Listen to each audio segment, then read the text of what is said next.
Hi everyone. In this video I'm going to provide a short overview of this month's modules lab. In this lab you're going to be configuring STP and Ether channels. So the topology is already made for you. I want to stress in this lab that the topology is actually made for you. You just download it like you do the exam GNS files. But I actually created this document myself. I actually created this lab document because when I took this class, it didn't have one, and it was a very, and I mean very difficult lab. So I felt the need to create a new document. Let me know if you like this new document. I might try making more of the labs like this. Like there's a few labs left, and I may actually design them like this to make them a little simpler. But anyway, I provide a little introduction, and this is the lab you're going to be working with here. So you'll be downloading this topology. You don't need to make it yourself, but basically your goals for this assignment are configuring RSTP settings in a LAN, then configuring an Ethernet channel between two switches, which is these cables here, these four cables between these two switches, and then you're going to be altering the port costs to redirect traffic. So I'll discuss that in a minute. I do want to stress here, this lab, please do not submit the GNS. Do not submit your GNS file. This Word document has allows you to answer questions with screenshots or with answers, short answers. This will be sufficient to prove that you worked on the lab and that you understood the material.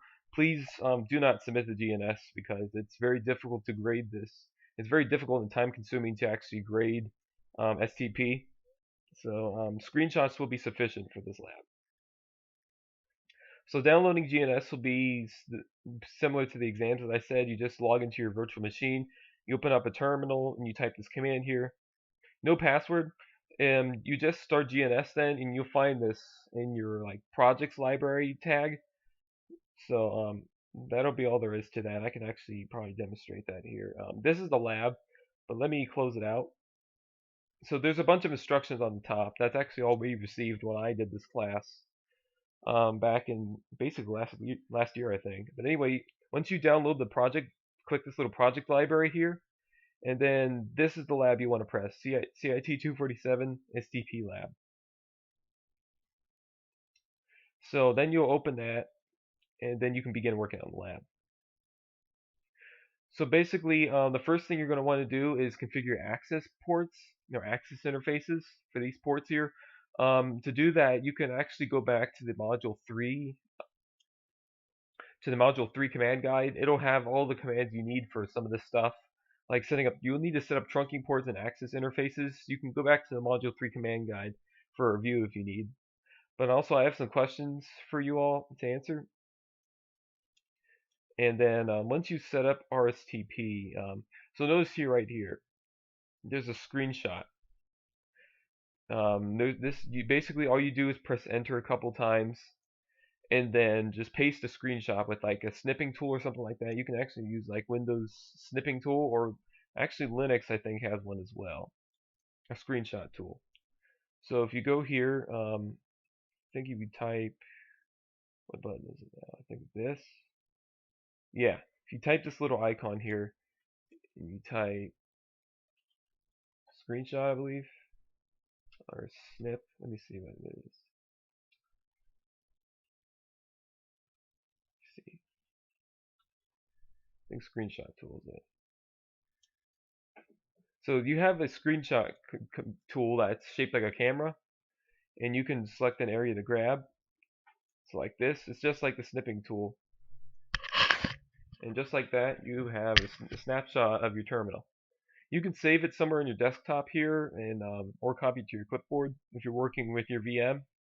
And that's how you can answer these screenshot questions in my document.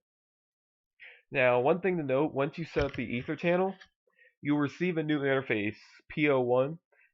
You'll need to configure this interface, not the interfaces in the Ether channel, but this interface only, when you do any configurations that involve the ports between switch 2 and switch 3. So these four ports right here, they will become one Ether channel. To configure them, you need to do use P01, the interface P01, instead of configuring these interfaces individually. If you do them individually, your configurations will not work. So then once you set up the ether channels in STP, then you'll have to do some port cost configurations.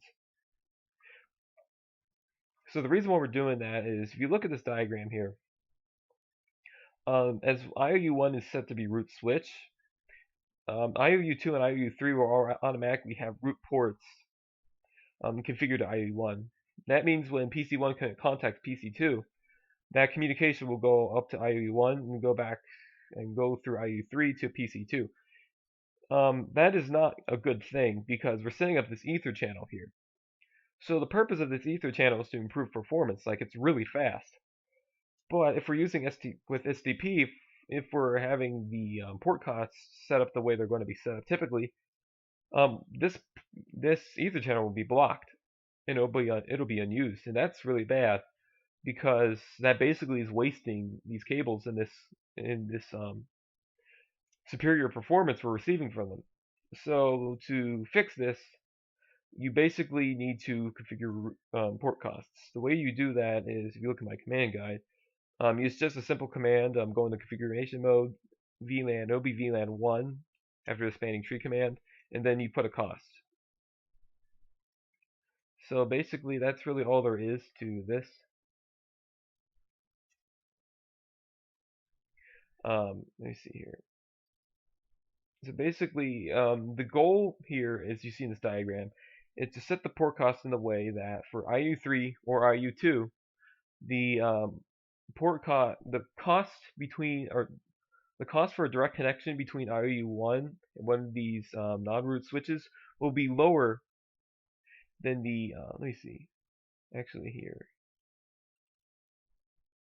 Oh, we want to fix this. So you basically want to make the cost between the ether channel and the next hop count to be lower than the direct connection to the root switch. That way, one of the root ports on the root switch will be blocked, and thus PC1, PC2 will use the ether channel. So, and that's basically it. And then you will test your ping command. Now, other thing to mention here is that the ping will actually you'll actually see if you open the MAC address table from IOU1 or the root switch after pinging PC1, PC2, you'll see a MAC address in that table. That's because of the ARP process and broadcast frames. By clearing the MAC address table and then doing the ping again after you set the port cost correctly, then you won't see anything in IOU1's MAC address table. So that's basically it for this lab. Lab overview. If you need any help or are confused by anything, please be sure to contact me as soon as possible. I'm happy to help you. Thank you for watching this video, and I hope you have a good day.